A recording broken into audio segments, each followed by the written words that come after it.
Good morning, good afternoon, good evening, good night, depending on where you are in this world. God bless you.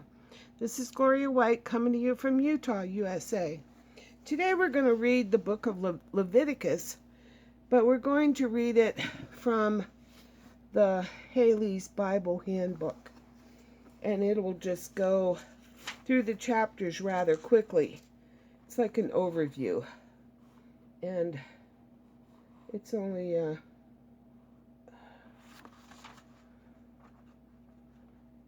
about 5 pages.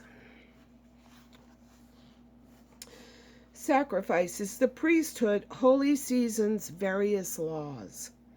The word Leviticus means pertaining to Levites.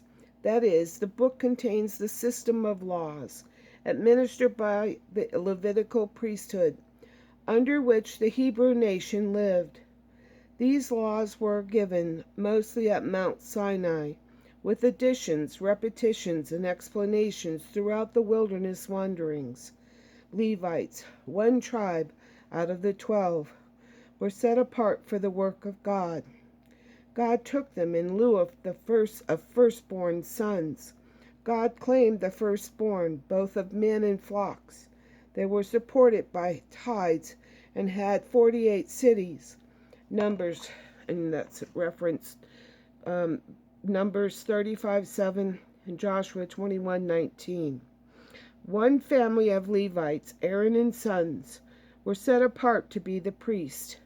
The rest of the Levites were to be assistants to the priest. Their duties were to care for the tabernacle, and later the care of the temple, and to be teachers, scribes, musicians, officers, and judges. And you can see that in 1 Chronicles chapter 23. Chapters 1 to 5, and this is in Leviticus.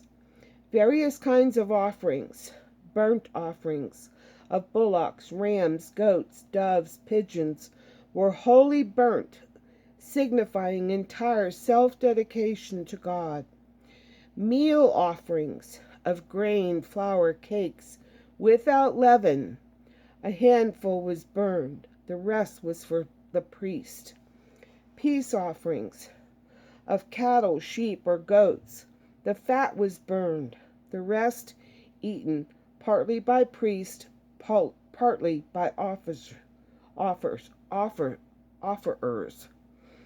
those who offered them. Sin offerings and trespass offerings. Different offerings for different sins. Fat was burned. The rest, in some cases, was burned without the camp or outside of the camp, and in some cases eaten by the priest. Where wrong had been done to another, restitution, with a fifth added, had to be made before the offering. In chapters 6 and 7, further directions about offerings. Besides the offerings mentioned, there were drink offerings, wave offerings, heave offerings, appendages to other offerings. Manner of sacrifice. The animal was presented at the tabernacle. The offerer laid his hands on it, making it his representative. Then it was slain. The blood was sprinkled on the altar. Then the specified part was burned. Frequency of sacrifice. There were daily burnt offerings on the first of each month, additional offerings, and at feast of Passover, Pentecost, and Tabernacles, and on Day of Atonement, and special offerings of various kinds. Chapters 8 and 9 in Leviticus cover the consecration of Aaron and his sons to the priesthood. Previous to the time of Moses, sacrifices were offered by heads of families, but now the nation organized, a place set apart for sacrifice, and a ritual prescribed. A special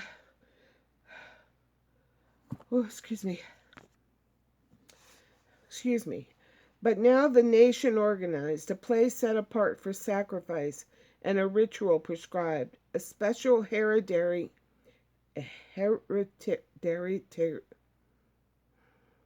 sorry, can't pronounce it, Hereditary order of men was created in solemn ceremony for the service. Aaron and his firstborn son, in succession, were high priests. The priesthood was maintained by tithes of Levites, tithes and parts of some sacrifices. 13 cities were given to them, and you can find that in Joshua 21, verses 13, through 19. The high priest garments. Every detail was specified of God in Exodus 28. A robe of blue with bells at bottom. An ephod, which was a sort of cape, 2 pieces joined on the shoulders, hanging one over the front and one over back, with an onyx stone on each shoulder, each bearing 6 names of the tribes, made of gold, blue, purple, scarlet, and fine linen.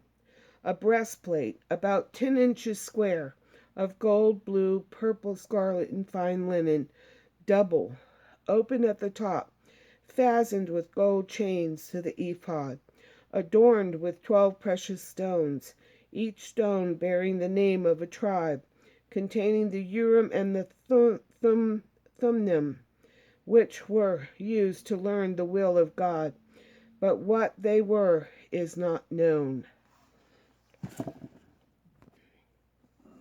Continuing. This sacrificial system of divine origin was placed of God at the very center and heart of Jewish national life.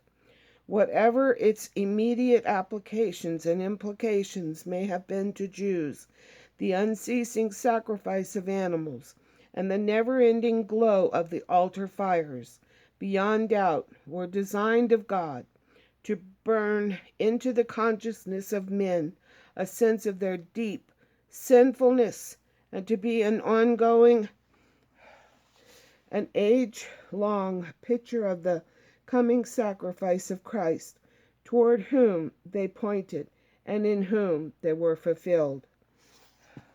I'm sorry, guys. I don't know. I'm so out of breath. I don't know why I'm so having such a hard time breathing. I apologize. So I'll just pick this up again tomorrow, God willing. And as always, I love you.